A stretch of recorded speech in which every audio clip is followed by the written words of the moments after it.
Nidhi Companies in India. Incorporation and membership specifies Nidhi Companies' minimum and maximum members and outlines conditions for incorporation. Prescribes minimum owned funds. Prescribes minimum net owned funds in Nidhi Companies, a critical measure of financial soundness. 3. Lending and borrowing restrictions.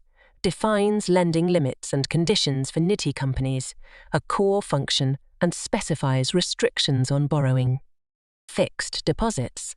Guidelines for accepting fixed deposits by Nidhi Companies, including conditions and restrictions on fixed deposit schemes. 5. Reserve fund. Mandates the creation and maintenance of a reserve fund by Nidhi Companies, specifying the percentage of profits to be transferred to the reserve fund. 6. Branch operations. Regulates the opening and maintenance of branches by Nidhi Companies, setting conditions for the approval and operation of branches. 7. Audit requirements. Defines the requirements for the audit of Nidhi Companies, outlining the appointment of auditors and the submission of audit reports. 8. Reporting requirements. Specifies the reporting requirements for Nidhi Companies, outlining the submission of annual returns, financial statements, and other documents to regulatory authorities. 9. Compliance and penalties.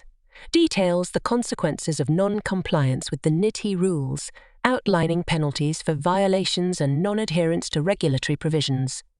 Conversion of companies. Provides provisions for the conversion of existing companies into Nidhi Companies, outlining the procedures and conditions for conversion. 11.